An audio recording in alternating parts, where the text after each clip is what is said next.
Are the physical basis of how computers connect together and communicate with each other. Let's get started.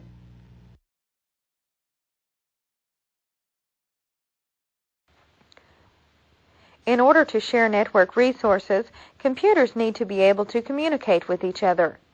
Computers send electronic signals to each other through electrical currents, radio waves, microwaves, and light spectrum energy. These electrical signals represent network data.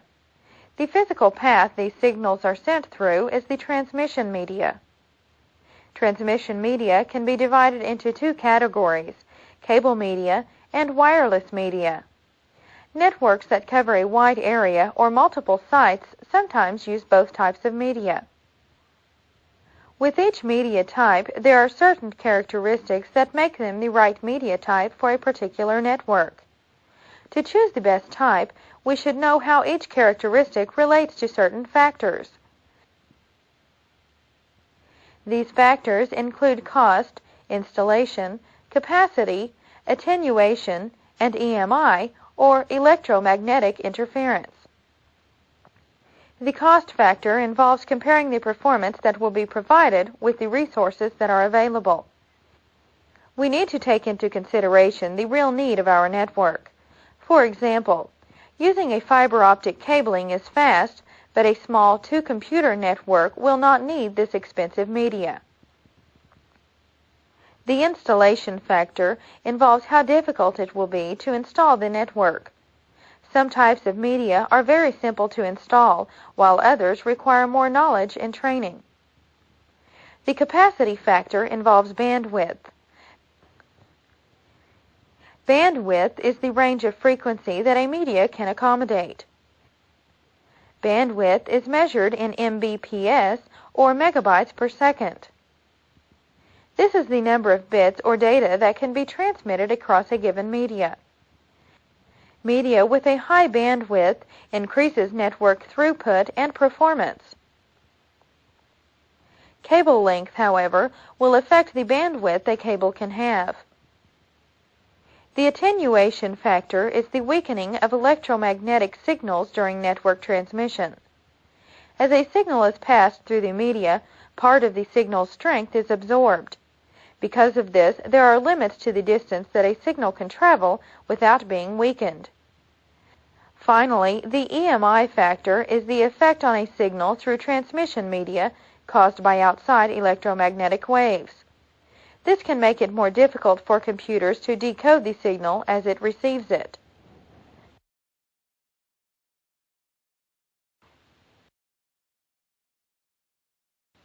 Cables.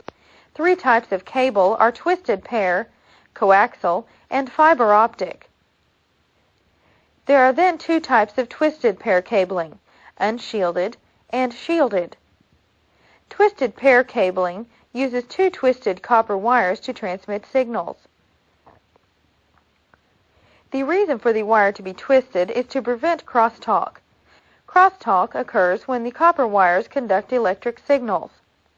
When one wire interferes with the other, this is when crosstalk takes place. Unshielded twisted pair cabling is a number of twisted pairs with only a simple plastic casing. UTP is found most common in telephone systems. Because of this, UTP cabling is similar to that of telephone cabling. UTP cabling uses RJ45 and RJ11 telephone connectors.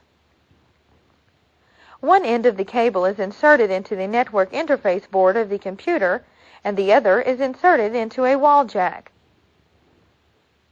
Shielded twisted pair is just like unshielded, except for the fact that STP cabling has a shield between the outer casing and the wires.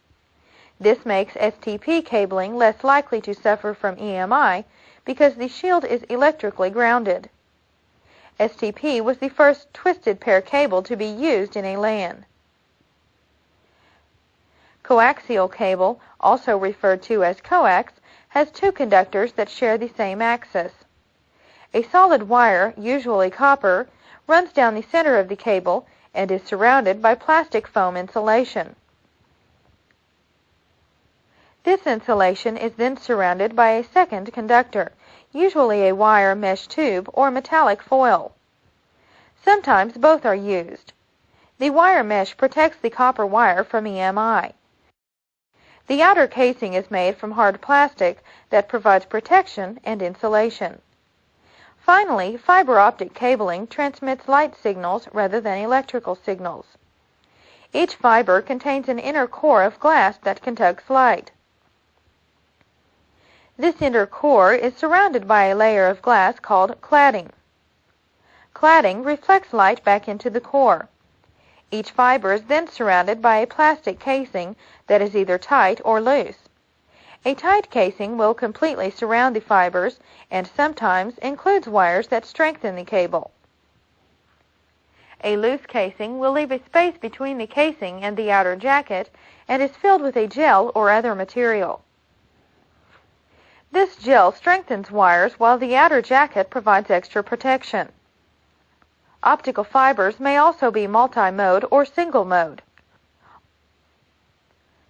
Multiple-mode fibers use multiple light paths that cause all parts of a signal to arrive at the same time. A single-mode fiber uses only a single light path. Some common types of fiber optic cabling are 8.3 micron core, 125 micron cladding, single-mode, and 62.5 micron core, 125 micron cladding, multi-mode.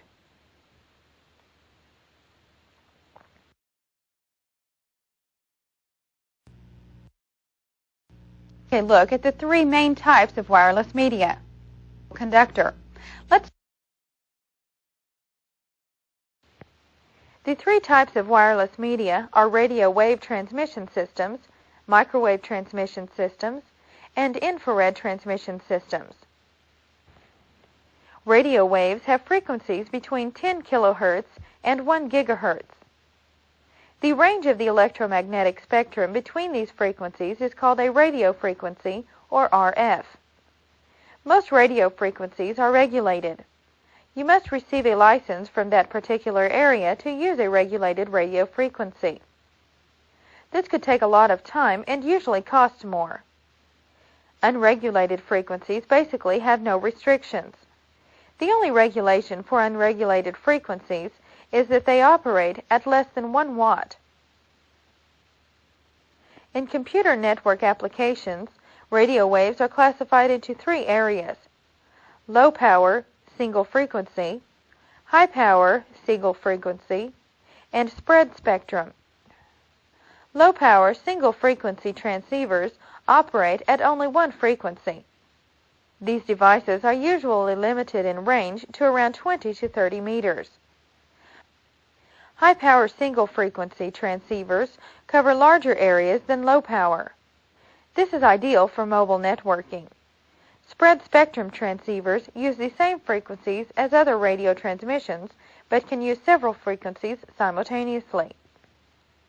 The second type of wireless media is the microwave transmission system. Microwave communications make use of the lower gigahertz frequencies of the electromagnetic spectrum. 2 types of microwave transmission systems are terrestrial and satellite. The terrestrial microwave systems usually use parabolic antennas to send and receive signals. These signals must have a line of sight path. Satellite microwave systems use directional parabolic antennas. Satellites also use low gigahertz frequencies and must also have a line of sight path. The difference between terrestrial and satellite is that a satellite can reach most places on Earth and can also communicate with mobile devices. This can be achieved because of one antenna placed on a satellite in orbit above the Earth. The third type of wireless media is infrared transmission systems. These systems use infrared light to transmit signals. LEDs transmit the signals while photodiodes receive the signals. This type of media uses the terahertz range of the electromagnetic spectrum. Television remote controls use infrared technology to send and receive signals. Infrared signals have good throughput because they transmit in the terahertz range. Here are the characteristics of cable media we covered earlier.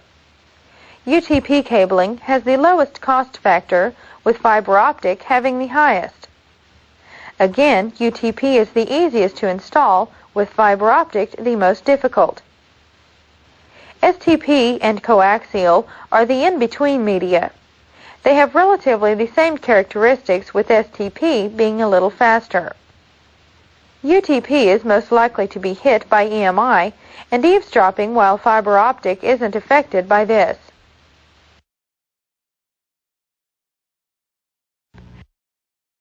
With the cost of installing a network system from scratch, it is much cheaper to use provider services than installing our own transmission media. Let's take a look at the two most popular types of these services. The two most popular types are the public switched telephone network and the Internet. Almost every country on the globe has a public switched telephone network. Together, these networks make up the world's largest network. Originally, this network was designated only for telephones. Today, it has evolved into high levels of sophistication, handling all kinds of data transmissions, including digital data. Here's what a PSTN consists of. First, the customer receives wiring and equipment such as telephones and modems. The wiring usually consists of UTP cabling with RJ11 or RJ45 connectors. Most of the time, the wiring extends to a telephone closet, which then connects to a specific point. This point is called the demarcation point, or just demarc.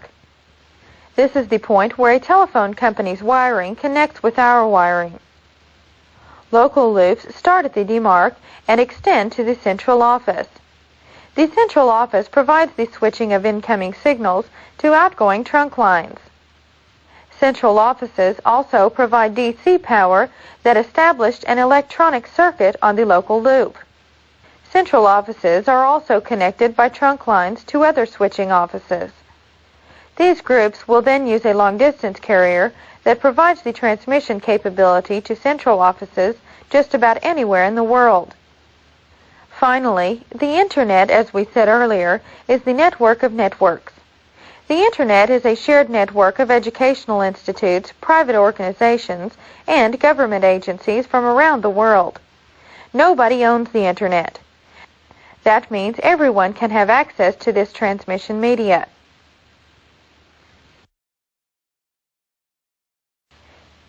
In this chapter, we learned about transmission media.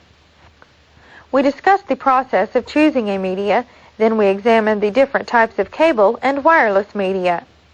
Finally, we discussed public and private network services.